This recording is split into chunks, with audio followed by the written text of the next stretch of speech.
সাংবাদিক বন্ধুরা, আজ একটি বিশেষ বিষয় নিয়ে আপনাদের সাথে কথা বলার জন্য এখানে উপস্থিত হয়েছি। আমি মূলত আমার আরেকটি রাজনৈতিক প্রোগ্রাম ঢাকার বাইরে রয়েছে বিধায় গুলশান কার্যালয়ে বক্তব্য উপস্থাপন করে আমাকে এয়ারপোর্টে যেতে হবে, যার কারণে পল্টনের কার্যালয়ের স্থলে গুলশান কার্যালয়ে আপনাদের সামনে কথা বলছি। আপনারা জানেন যে 16 বছরের এক দুর্বিষহ শ্বাসরুদ্ধকর ফ্যাসিবাদী দুঃশাসনের মধ্যে বাংলাদেশের মানুষ নিপীড়ন, নির্যাতন, অনেক কিছু সহ্য করে 5ই আগস্টের পর নিষ্কৃতির একটা পথ পেয়েছে। মানুষ প্রত্যাশা করছে যে আগামী সময়ে অল্প কিছুদিনের মধ্যে, কয়েক মাসের মধ্যে একটা অবাধ সুষ্ঠু নির্বাচনের মধ্যে দিয়ে জনপ্রতিনিধিদের কাছে ক্ষমতা হস্তান্তর হবে। সেক্ষেত্রে অন্তর্বর্তীকালীন সরকারের উপর যে অর্পিত দায়িত্ব, সেই দায়িত্ব তারা যথাযথভাবে পালন করছেন এবং এর মধ্যে সংস্কার নিয়ে যে আলোচনাগুলো হয়েছে এবং আলোচনাগুলো চলছে, সেই সংস্কার নিয়ে যে কমিশনগুলো গঠিত হয়েছে, সেই কমিশনের যে সুপারিশগুলো, সেটার সাথেও রাজনৈতিক দলগুলো তারা অধিকাংশ মতামতের বিষয়ে ঐক্যমত পোষণ করেছেন, যা আমরা সংবাদপত্রে দেখতে পাচ্ছি বা আমাদের দলের আলাপ আলোচনার মধ্যেও আমরা যা দেখতে পাই বা আমরা যেটা শুনতে পাই। সবকিছু মিলিয়েই মানুষের আশা আকাঙ্ক্ষার সাথে তাল মিলিয়ে আমাদের আগামী দিনের রাষ্ট্র এবং সমাজ বিনির্মাণের একটা পথরেখা তৈরি হচ্ছে বা আরো সম্পূর্ণরূপে তৈরি হবে বলে মানুষের প্রত্যাশা। এই প্রত্যাশার মাঝেও অনেক ঘটনা, অনেক বিষয় যা মানুষকে ভাবিয়ে তুলছে, মানুষকে ভাবায়। অন্তর্বর্তীকালীন সরকারের আন্তরিকতা এবং নিষ্ঠা দিয়ে তারা কাজ করছেন এবং বিগত আমল, যেটা দুর্বিষহ আমল, লুটপাটের আমল, হত্যা এবং ঘাতকের আমল, সেই আমলের পুঞ্জীভূত যে সমস্ত অপকর্ম এবং অপরাধগুলো, সেগুলোকে একটি স্ট্রিমলাইনিং করা, সেই অপরাধগুলো অনুযায়ী যথোপযুক্ত ব্যবস্থা গ্রহণ করা, অপরাধীদের বিচার করা, এটা অত্যন্ত কঠিন কাজ। সে কাজগুলো কিছুভাবে কোনো না কোনোভাবে শুরু হয়েছে এবং অনেক কাজ এগিয়ে যাচ্ছে, যেটা আমরা দিব্য চোখে দেখতে পাচ্ছি। সেই সময়ের গুম খুন তো আছেই। ভিন্ন মত দমনের আমরা যে নিষ্ঠুর পন্থাগুলো অবলোকন করেছি, দেখেছি, এবং আমরা যারা ভুক্তভোগী, গোটা জাতি ভুক্তভোগী, অদৃশ্য করে দেওয়া, জোরপূর্বক গুম করে দেওয়া, বিচার বহির্ভূত হত্যা প্রতিনিয়ত ঘটানো, এই সমস্ত ঘটনাগুলো তো চলছে। গুপ্ত হত্যা এবং বিশেষ করে বিরোধী রাজনৈতিক নেতৃবৃন্দ যারা জনপ্রতিনিধি ছিলেন, একেবারে এমপি থেকে শুরু করে ওয়ার্ড কাউন্সিলর পর্যন্ত কেউ নিস্তার পায়নি শেখ হাসিনার দুর্বিষহ দুঃশাসন থেকে। তো এইরকম যে পরিস্থিতি, সেই পরিস্থিতির মধ্যে তারা যে অবস্থা তৈরি করেছিল, এই জন্যই গোটা দেশটাকে একেবারে নিংড়ে নিয়ে তাদের শাসন অব্যাহত রাখতে চেয়েছিল। গোটা জাতির রক্ত চুষে নিয়ে তারা তাদের সিংহাসন অটুট রাখতে চেয়েছিল। দেশ থেকে টাকা পাচার, ব্যাংক হরিলুট, দেশের অর্থনীতিকে সম্পূর্ণরূপে পঙ্গু করে দিয়ে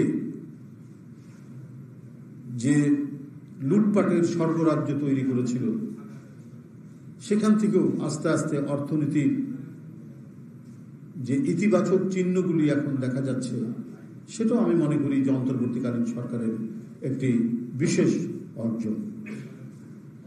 আমরা ইতিমধ্যে আমরা দেখলাম যে সরকারি দলের এমপি, তখন তো দল তো মানে জাস্ট একটা দলই, সবই সরকারি দল। শেখ হাসিনার পার্লামেন্টে সবই ছিল সরকারি দল। সেই সরকারি দলের একজন এমপি এবং তিনি মন্ত্রীও ছিলেন কিছু সময়ের জন্য, তার ব্যাংকে বিভিন্ন সরকারি সংস্থা যেগুলো আছে, যেমন বিদ্যুৎ উন্নয়ন বোর্ড বা আরো বিভিন্ন যে সরকারি অফিসের যে টাকা, সেইটা জোর করে সেই ব্যাংকে রাখা হয়েছে। প্রায় 2000 কয়েকশো কোটি টাকা জোর করে সেখানে রাখা হয়েছে। সে ব্যাংক লোপাট হয়ে গেছে, সেই টাকাগুলোর কোনো হদিশ নেই। আগে ছিল ফার্মার্স ব্যাংক, এখন নাম হয়েছে পদ্মা ব্যাংক। একেবারে উদাহরণ, সরকারি প্রতিষ্ঠানের টাকা তো জনগণের টাকা, সেই যে তহবিলটা বিভিন্ন প্রতিষ্ঠানে থাকে তারা কোনো না কোনো ব্যাংকে রাখতে হয়, কিন্তু যেহেতু এটা আওয়ামী লীগের এমপির ব্যাংক, তাই অধিকাংশ সরকারি প্রতিষ্ঠানকে সেখানে রাখতে হয়েছে টাকা। আজ সেগুলোর কোনো হদিস নেই। বারবার কেন্দ্রীয় ব্যাংক, বাংলাদেশ ব্যাংক নির্দেশনা দেওয়ার পরেও তারা এটার কোনো কুল কিনারা করতে পারছেন না। এটা একটা ছোট্ট নমুনা আমরা বললাম। এরপরে যে কত অনাচার, কত অবৈধ অপকর্ম স্বয়ং প্রধানমন্ত্রী তার পরিবার করেছেন, আপনার প্রতারণামূলকভাবে প্লট নিয়েছেন, টাকা পাচার করেছেন, এগুলো ঘটনা তো আছেই। ইংল্যান্ডের এমপি টিউলিপ সিদ্দিকী, তার বাংলাদেশের পাসপোর্ট এবং আইডেন্টিটি কার্ড রয়েছে। তিনি ব্রিটেনেরও কি বলে যে নাগরিক হয়েছেন, এবং নাগরিক হয়েছেন বলেই তো সেখানে তিনি এমপি হতে পেরেছেন। এই যে প্রবঞ্চনা, প্রতারণা, মানুষের চোখকে ফাঁকি দিয়ে অপকর্ম করা, এটা যেন একেবারে ডাল ভাত হয়ে গিয়েছিল। শেখ হাসিনার জন্য এই সমস্ত অপকর্ম করার কোনো বিষয়ই ছিল না। অবাধে তিনি করতে পারতেন। পূর্বাচলে প্লট ছেলের নামে, ভাগ্নের নামে, ভাগ্নার নামে, মেয়ের নামে, জামাইয়ের নামে, কেউ বাদ নেই। অথচ শেখ হাসিনার ঢাকা শহরে বাড়ি আছে, নিয়ম অনুযায়ী ঢাকা শহরে যদি বাড়ি থাকে সে আর কোনো প্লট, সরকারি প্লট পেতে পারে না। কিন্তু শেখ হাসিনা গায়ের জোরে, তার ফ্যাসিবাদী শাসনের জোরে তার আত্মীয় স্বজনের নামে সেটা করেছে। তো এই পরিস্থিতি তো আমরা দেখে এসেছি। সেখান থেকে মানুষ পরিত্রাণ চাচ্ছিল, এবং পরিত্রাণ চাচ্ছিল বলেই সেই শিশু, বাচ্চা, তরুণ, মানে শিক্ষার্থীদের পাশে বাবা মা নেমে এসে যে বিপুল তরঙ্গ তৈরি করে শেখ হাসিনাকে পালাতে বাধ্য করে দেশের জনগণ। এর পরের সময়টা তো হবে অত্যন্ত শান্তিপূর্ণ, স্বস্তিদায়ক সময়। সেখানে যদি কিছু কিছু ঘটনা এমন ঘটতে থাকে যেটিতে জনসমাজের মধ্যে ভীতি এবং শঙ্কা তৈরি করবে কেন? আপনার এই যে মব সংস্কৃতির কথা যেটা বলা হয়েছে, 2 দিন আগে রংপুরের তারাগঞ্জ উপজেলায় হিন্দু সম্প্রদায়ের 2 জন মানুষ, একজন কি প্রদীপ লাল, একজন তারাপদ লাল বা এই ধরনের একজন নাম, তাদেরকে এই মব সংস্কৃতি অর্থাৎ বেশ কিছু লোক মিলে তাদেরকে পিটিয়ে মারলেন। কত দুর্ভাগ্যজনক। পুলিশ সেখানে গেছে, খবর পেয়ে গেছে, গিয়েও ফিরে এসছে যে মবের মধ্যে পড়তে চায়নি। এই যদি আইন শৃঙ্খলার পরিস্থিতি হয়, তাহলে আজকে সাধারণ মানুষের নিরাপত্তাটা কোথায়? এটা তো আজকে সবচেয়ে ভাবিয়ে তুলেছে। এই মব কালচার একটা ক্যান্সারিয়াস গ্রোথ, একটা বৃহত্তর ক্যান্সারের ঘা তৈরি করেছে আমাদের জনসমাজের মধ্যে। অন্তর্বর্তীকালীন সরকারের তাদেরকে তো এই প্রচেষ্টা নিতে হবে, দৃষ্টান্তমূলক শাস্তি দিতে হবে। কারো হাতে আইন তুলে নেওয়ার কোনো অধিকার নেই। যে অধিকারটা শেখ হাসিনা দিয়েছিলেন তার র্যাবকে, তার পুলিশকে, তার আইন শৃঙ্খলা বাহিনীকে, তারা নির্বিচারে হত্যা করত, বিচার বহির্ভূত হত্যা করত, ক্রস ফায়ার দিত, অদৃশ্য করে দিত। এই কারণেই তো সারা জাতি ক্ষুব্ধ হয়েছিল। সারা জাতি ক্ষুব্ধ হয়ে শেখ হাসিনার বিরুদ্ধে একযোগে বাবা, মা, সন্তান সহ রাস্তায় নেমে এসে তাকে পতন ঘটিয়েছে। কিন্তু আবার কেন এই ধরনের পরিস্থিতি তৈরি হবে? অবিলম্বে এমন আইন প্রণয়ন করা হোক, এমন দৃষ্টান্তমূলক শাস্তি ব্যবস্থা করা হোক যে কেউ যাতে হাতে আইন তুলে নিতে সাহস না করে, কেউ যাতে সংঘবদ্ধ হয়ে, সে যদি অপরাধীও হয় তাকে তো হত্যা করা, বেআইনিভাবে হত্যা করার কোনো অধিকার নেই। কেন একটা উস্কানিমূলক কথার উপর সাই দিয়ে অনেক লোক এসে একজন মানুষকে হত্যা করে চলে যাবে? এই ঘটনা হতে পারে না। এটা একটা সভ্য সমাজের নমুনা হতে পারে না। অন্তর্বর্তীকালীন সরকার এই বিষয়ে কঠোর কঠোর ব্যবস্থা করতে হবে। মানুষের অকারণে জীবন চলে যাবে, এই নিশ্চয়তা আজকে একটা সরকার থাকা অবস্থায় কেন এই ধরনের নিশ্চয়তা তৈরি হবে যে আইন বহির্ভূত হবে তার জীবন চলে যাবে? বরং একটি জনকল্যাণমুখী সরকারের দায়িত্ব হচ্ছে যে আইনগতভাবে বিচারের মাধ্যমে সে যত বড়ই অপরাধী হোক তার বিচার হবে।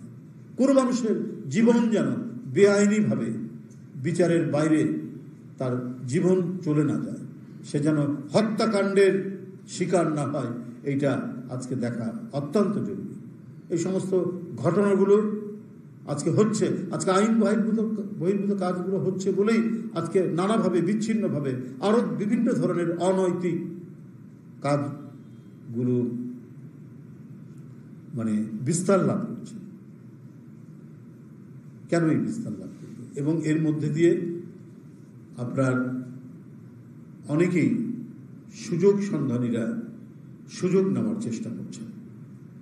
সেই সুযোগ সন্ধানীরা সুযোগ নেওয়ার চেষ্টা করছেন কিভাবে? একটা দৃষ্টান্ত আপনার দেখায়। হ্যাঁ, যারা অপরাধ করছেন আমাদের দলের, যাদের নামে সুস্পষ্ট অভিযোগ রয়েছে, কোন প্রকার দেরি না করে তাদেরকে প্রথমেই শাস্তিমূলক ব্যবস্থা নেওয়া হচ্ছে, হয় পদ স্থগিত, তারপরে তদন্ত করে যখন আরো প্রমাণ হচ্ছে যে না সে আসলেই অপরাধী, তখন দল থেকে বহিষ্কার করা হচ্ছে। শত শত হাজার হাজার নেতাকর্মীকে এই এক বছরের মধ্যে আপনার বহিষ্কার করা হয়েছে বিভিন্ন ধরনের অপরাধমূলক কর্মকাণ্ডের জন্য। আমরা যখন শুনেছি যে আমাদের দলের অঙ্গ সংগঠনের কেউ কোনো জায়গা দখল করেছে, কোনো জমি দখল করেছে, সে হোক আওয়ামী দোসরদেরও যদি হয়, আমরা সেই ক্ষেত্রে তাদেরকে কোনো ধরনের আশকারা তো সে পায়নি, সাথে সাথে তার বিরুদ্ধে ব্যবস্থা গ্রহণ করা হচ্ছে। কিন্তু এই সুযোগে আবার দুষ্ট চক্রও তৈরি হচ্ছে। চট্টগ্রামে আপনি দেখুন, চট্টগ্রামে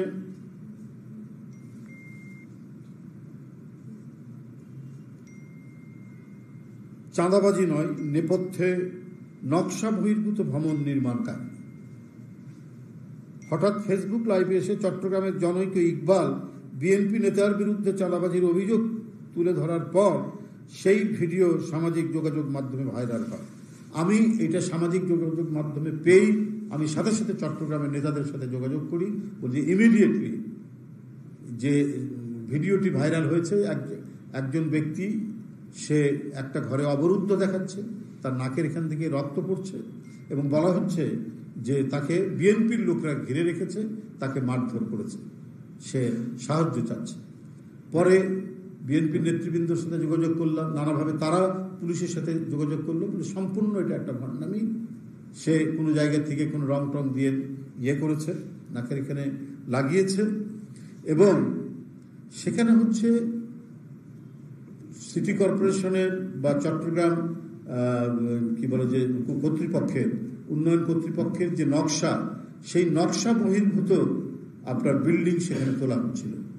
হ্যাঁ, ভবন নির্মাণ করার চেষ্টা করছিল এই লোক। তো তাকে বোধহয় অফিসিয়ালি তাকে বাধা দেওয়া হয়, তাকে কোনো ধরনের হেনস্থা বা তার কোনো গায়ে হাত দেওয়া হয়নি বা কিছু হয়নি। সে এটা আমি আপনাদের সামনে একটু বলি। চট্টগ্রামের চকবাজার থানাধীন রাহাত্তারপুর এলাকার সেই ঘটনার ভিডিও ছড়িয়ে বিএনপি নেতা হারুনের চাঁদাবাজির ঘটনা বলে অপপ্রচার করা হয়েছে। ওই ছেলেটি, ইকবাল নামের ওই ছেলেটি এই অপপ্রচার করে বিএনপি নেতা হারুনের বিরুদ্ধে। খোঁজ নিয়ে জানা যায় যে পেশায় ইবনে সিনা হাসপাতালের চিকিৎসক ইকবালের বাড়ি নির্মাণে চট্টগ্রাম উন্নয়ন কর্তৃপক্ষের কাছে জমা দেওয়া নকশা না মানার অভিযোগ দেওয়া হয় সমাজ কল্যাণ পরিষদের তরফ থেকে। চট্টগ্রাম উন্নয়ন কর্তৃপক্ষের প্রকৌশলী বিষয়ে জমির মালিক ইকবাল গংকে নোটিশ দিয়েছিলেন চলতি বছরের মে মাসে। সেও কোনো একটি রাজনৈতিক দলের সাথে জড়িত। সে যখন কর্তৃপক্ষের পক্ষ থেকে যখন বলা হয়েছে যে না তোমার এটা ঠিক না, আমরা এইভাবে করবো না, তখন সে এই নাটকটি করে এবং এই নাটক করে সে বিএনপি নেতারা তাকে ঘিরে ফেলেছে এবং বিএনপি নেতা হারুনের নাম দিয়ে কাজটি করে। এটা গণমাধ্যমে এসছে। এটা আপনাদের সামনে যেটা বলছি, এই যে ভণ্ডামিটা করা হয়েছে, এটা গণমাধ্যমও হয়েছে এবং আমরা সেখানে পুলিশের কাছে যোগাযোগ করেছি, বিভিন্নভাবে আমাদের নেতৃবৃন্দ সেখানে যোগাযোগ করেছে। সম্পূর্ণ বানোয়াট একটি ঘটনা তৈরি করে এই কাজটি করা হয়েছে। তো এগুলো করছেন যারা, আপনারাও তাদের চেনেন, জানেন, এটা করছেন একটা বিশেষ উদ্দেশ্য নিয়ে। সামনে নির্বাচন, বিএনপির ভাবমূর্তিকে নষ্ট করা বা নানাবিধ কর্মকাণ্ডের জন্য। একদিকে যেমন পলাতক দোসররা আছেন, ঠিক তেমনিভাবে আরও দু একটি রাজনৈতিক দল তারা করছেন। এবং এই ইকবাল, এই ভদ্রলোকটিও একটি রাজনৈতিক দল, ধর্মভিত্তিক একটি রাজনৈতিক দলের সে একজন নেতা, সে এই ধরনের কাজ করছে। অথচ আজকেই আমরা পেয়েছি যে এটা কাপাসিয়াতে এই রাজনৈতিক দলের এক ছাত্র সংগঠনের নেতা অনেক আজে বাজে কথা বলেছেন, শিশুদের সাথে অনৈতিক। তো এই যে নিজেদেরটা আড়াল করে আর বানোয়ার দিয়ে কি বলে যে কাহিনী তৈরি করে, কল্পকাহিনী তৈরি করে বিএনপির বিরুদ্ধে অপপ্রচার, এটা হচ্ছে রাজনৈতিকভাবে যারা একেবারে অপসংস্কৃতি মধ্যে ভোগেন এবং ন্যূনতম যাদের কোনো রাজনৈতিক সভ্যতা বলে কিছু নেই, তারাই এই কাজগুলি করতে পারে। আরে আমাদের তো প্রকাশ্যেই যারা বিএনপির নামে বা কোনো অঙ্গ সংগঠনের নামে কোনো ধরনের অপরাধমূলক চাঁদাবাজি, দখলবাজির সাথে জড়িত ভুড়ি প্রকাশ্যে প্রতিদিন কাউকে না কাউকে বহিষ্কার করা হচ্ছে, কারো পদ স্থগিত করা হচ্ছে, শোকজ করা হচ্ছে, আজীবন বহিষ্কার করা হচ্ছে। এই ব্যাপারে তো কোনো দ্বিধা নেই। কিন্তু সেই রাজনৈতিক দলটি নিজেদের লোকদের অপকর্মকে আড়াল করে তারা নানা নাটকের মাধ্যমে বিএনপির ভাবমূর্তিকে বিনষ্ট করার পায়তারা করছেন বা বিভিন্ন মাস্টার প্ল্যান করে যাচ্ছে, যে যাতে বিএনপির ভাবমূর্তি নষ্ট করা যায় নির্বাচনের আগে। এটা মানুষের কাছে কোনোদিনই গ্রহণযোগ্য হবে না। চক্রান্ত ষড়যন্ত্র করে, নীল নকশা করে কারো ভাবমূর্তি নষ্ট করা, কোনো রাজনৈতিক দলের দীর্ঘদিনের ঐতিহ্যগত যে ইমেজ, সেই ইমেজকে ভুলুণ্ঠিত করার চেষ্টা কোনোদিনই সফল হবে না, অতীতেও হয়নি। অতিরিক্ত অপকৌশল এবং কূটকৌশলের আশ্রয় নিয়েও কিন্তু আলটিমেটলি কোনো লাভ হয় না। এটা অত্যন্ত প্রমাণিত এবং আমাদের বাংলাদেশের রাজনৈতিক ইতিহাসও প্রমাণিত যে একসাথে আন্দোলন করতে করতে, এরশাদের বিরুদ্ধে করতে করতে হঠাৎ করে ডিগবাজি দিয়ে এরশাদের অধীনে চলে গেলেন, অথচ সবাই বলেছেন এরশাদের অধীনে নির্বাচন করব না। তো এটা তো মানুষ দেখেছে, আরো পরবর্তী বহু ঘটনা দেখেছে। কিন্তু এইসব মানে করা, কূটকৌশলের অবলম্বন করে বিভ্রান্ত করা, এটা অনৈতিক কাজ। সংগঠনগতভাবেই এটি একটি অনৈতিক কাজ, যেটা আমাদের এখানে অনেকেই, বাংলাদেশে এই মুহূর্তে অনেকেই করে যাচ্ছে। আমি এটা তীব্র নিন্দা প্রতিবাদ জানাচ্ছি। এখন আমি আপনাদের সামনে একটি কর্মসূচি ঘোষণা করব। বন্ধুরা আমার, আগামী শুক্রবার এদেশের গণতন্ত্রকামী মানুষের আশা ভরসার এক অনন্য প্রতীক, শত নিপীড়ন নির্যাতন ভোগ করে যে অবিসংবাদিত নেত্রী, দেশনেত্রী বেগম খালেদা জিয়া তার চিরচেনা আপোষহীন রাজনৈতিক নেতৃত্বের মাধ্যমে গণতন্ত্র ফেরানোর দুর্বার আন্দোলনে গোটা জাতিকে তিনি উদ্বুদ্ধ করেছেন। আমাদের সেই প্রিয় নেত্রী, দেশনেত্রী বেগম খালেদা জিয়ার আগামী পরশুদিন শুক্রবার ৮০তম জন্মবার্ষিকী, ৮১তম জন্মদিন, ৮০তম জন্মবার্ষিকী, ৮১তম জন্মদিন। এই দিনটি উপলক্ষে বাংলাদেশ জাতীয়তাবাদী দল ঢাকা কেন্দ্রীয় কার্যালয় সহ সারা দেশে বিএনপির কার্যালয়গুলোতে অথবা মসজিদে দোয়া মাহফিল অনুষ্ঠিত করবে। দেশনেত্রী বেগম খালেদা জিয়ার আশু সুস্থতা কামনা এবং তার দীর্ঘ জীবন কামনা করে এবং ৭১, ৯০, ২০২৪ সমস্ত আমাদের স্বাধীনতা সংগ্রাম এবং গণতান্ত্রিক আন্দোলনে যারা শহীদ হয়েছে তাদের আত্মার মাগফিরাত কামনা করেও আমরা সেদিন দোয়ার অনুষ্ঠান করব। বাংলাদেশ জাতীয়তাবাদী দলের সারা দেশের বিভিন্ন কার্যালয়ে আমাদের বিভিন্ন ইউনিট এই কর্মসূচিটি পালন করবে। দোয়া ও মিলাদ মাহফিলের কর্মসূচিটি পালন করবেন। আগামী পরশুদিন শুক্রবার দেশনেত্রী বেগম খালেদা জিয়ার ৮০তম জন্মবার্ষিকী এবং ৮১তম জন্মদিন উপলক্ষে আমাদের দোয়া এবং মিলাদ মাহফিলের অনুষ্ঠান একেবারেই অনাড়ম্বর এই অনুষ্ঠান। কোনো কেক কাটা বা অন্য কোনো এর সাথে কোনো কর্মসূচি থাকবে না। শুধু তার দীর্ঘ জীবন কামনা করে এবং তার আশু সুস্থতা কামনা করে, তার রোগ মুক্তি কামনা করে আমাদের দোয়া এবং মিলাদ মাহফিল এই কর্মসূচিটি আমি আপনাদের সামনে ঘোষণা করব। ধন্যবাদ আপনাদের সবাইকে।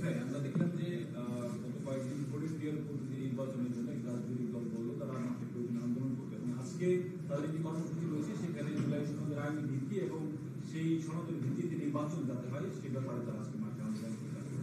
এই যে আমরা যখন দেখলাম নির্বাচনের দামামা বাড়ছে, সবাই নির্বাচনের জন্য প্রস্তুতি নিচ্ছে, সেখানে একটি দল নির্বাচনে ফেয়ার প্রস্তুতি হতে হবে, আইনি সনদ ভিত্তিতে হতে হবে, তারা আসলে এই কৌশলটা কেন অবলম্বন করছে? এটা আমার মনে হয় যে আপনারা তাদেরকে জিজ্ঞেস করবেন। প্রথমত আমি বলি যে একটা গণতান্ত্রিক যে বাতাবরণ বা পরিবেশে সবাই নিজ নিজ দল এবং তার অভিমত প্রকাশ করতে পারেন, এর জন্যই আমরা লড়াই করেছি। তবে আমার এই কথাটি এই জন্য আপনার প্রশ্নের সাপেক্ষে আমি কথাটি বলছি এই জন্য যে এটা কিন্তু ৫ই আগস্ট বা তার আগে এই পিআর পদ্ধতির কথা আমরা সেই সমস্ত রাজনৈতিক দলগুলোর কাছ থেকে আমরা পাইনি। আমরা এ বিষয়ে বিস্তর আলোচনা করেছি। আমরা বলেছি যে পিআর পদ্ধতি এই মুহূর্তে আমরা যদি যাই, এই ব্যবস্থাটি যদি আমরা প্রবর্তন করতে চাই, তাহলে আমাদের সমাজ অতটা প্রস্তুত নয়। পশ্চিম ইউরোপের অনেক দেশে, ফ্রান্স সহ অনেক দেশে আছে, আমাদের পার্শ্ববর্তী নেপালে সেই পদ্ধতিটা রাখবে কিনা, কারণ নেপাল তো তৃতীয় বিশ্বের দেশ, গরিব দেশই বলা যায়, কিন্তু তাকে বারবার নির্বাচন করতে হচ্ছে। একটা নির্দিষ্ট পরিমাণ ভোট না পেলে তাকে আবারও নির্বাচন যেতে হয় ২-৩ দিনের মধ্যে বা এক সপ্তাহের মধ্যে। এইটা মানে একটা গরিব অর্থনীতি এটা সাস্টেইন করতে পারে না। জাপানেও কিন্তু পূর্ণাঙ্গ পিআর পদ্ধতি নেই। আমাদের এই দেশের মানুষ এখনো এই ব্যবস্থাটির সাথে পরিচিত নয়, ১ নম্বর। ২ নম্বর হচ্ছে আমাদের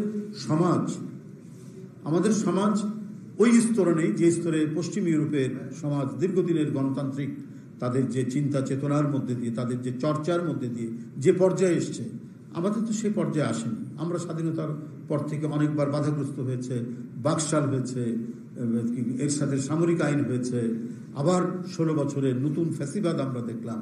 তো এখানে যে গণতন্ত্র চর্চার যে জায়গাটি, সেই জায়গাটি তো সবসময় অত্যন্ত দুর্বল থেকেছে। আমাদের কিন্তু প্র্যাকটিসটা আগে বাড়াতে হবে। এবং পৃথিবীর অন্যান্য দেশেও যেখানে এটি চালু রয়েছে, সেখানেও কিন্তু আবার নতুন করে সেখানে ভাবা হচ্ছে। তো হঠাৎ করে এটি যদি আমরা এখন প্রবর্তন করতে যাই, তাহলে এক ধরনের জটিলতা তৈরি হবে।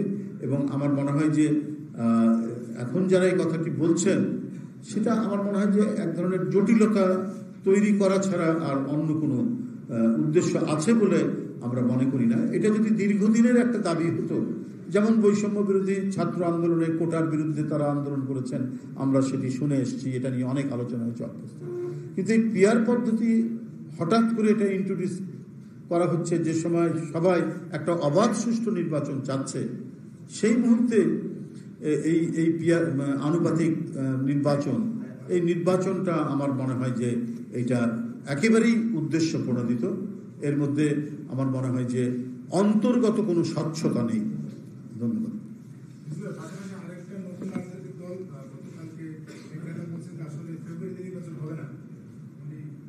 না, আমি তো আগেই বলেছি বিভিন্ন রাজনৈতিক দলের মতামত থাকতে পারে, কিন্তু কথাটা হচ্ছে যে গণতন্ত্রের চর্চা যদি প্রলম্বিত হতে থাকে তাহলে লাভ কার? আমরা তো 5ই আগস্ট এই যে একটা মাইল ফলক তৈরি হয়েছে গণতন্ত্রের জন্য, তো গণতন্ত্র তো নির্বাচনহীন সরকার বা নির্বাচনহীন সমাজ রাষ্ট্র, এটা তো গণতন্ত্রের কোনো নমুনা হতে পারে না।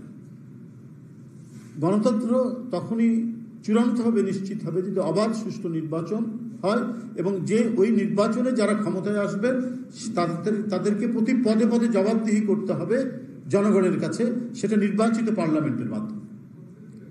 নির্বাচিত পার্লামেন্ট সেটা জবাবদিহিত করতে হবে জনগণের কাছে। সে যদি জানে যে 5 বছর পর আমাকে আবার জনগণের কাছে আসতে হবে, সে তার কাজে কর্মে তার পলিসি বাস্তবায়নে বা সরকারের পলিসি বাস্তবায়নে সে সতর্ক থাকবে যাতে জনগণের কোনো দুর্ভোগ তৈরি না হয়। এটা তো শেখ হাসিনার পার্লামেন্ট হবে না বা শেখ হাসিনার নির্বাচন নয় যে এমপিরা মনে করে আর আমি এলাকায় গেলেই কি আর না গেলেই কি, আপা সন্তুষ্ট থাকলে আমরা সবাই সন্তুষ্ট, আর সন্তুষ্ট থাকলেই সব কিছু হবে, কারণ ওটা তো সিলেকশন হবে। আমি যদি আপা যদি আমার প্রতি সন্তুষ্ট থাকে আমি এমনি এমপি হয়ে যাব। তো ডেমোক্রেসি তো শেখ হাসিনার পর্যায়ে থাকবে না বলেই তো আমাদের আন্দোলন সংগ্রাম। সেখানে অবাধ সুষ্ঠু নির্বাচন হবে এবং জনগণ যাদেরকে প্রতিনিধি নির্বাচিত করবে তারাই নির্বাচিত হবেন এবং তাদেরকে প্রতিনিয়ত জনগণের কাছে জবাবদিহিতা করতে হবে। এটাই হচ্ছে একটা অবাধ সুষ্ঠু নির্বাচন, এটাই হচ্ছে গণতন্ত্রের একটা প্রধান উপাদান। এবং এই চর্চাটা যদি স্বাধীনতার পর থেকে অব্যাহত থাকতো তাহলে আমরা অনেক ক্ষেত্রে, কি পলিটিক্যাল ডেভেলপমেন্টের ক্ষেত্রে, কি অবকাঠামোগত ডেভেলপমেন্টের ক্ষেত্রে আমরা আজকে অনেক দূরে এগিয়ে যেতাম। তো সেটি হয়নি, কারণ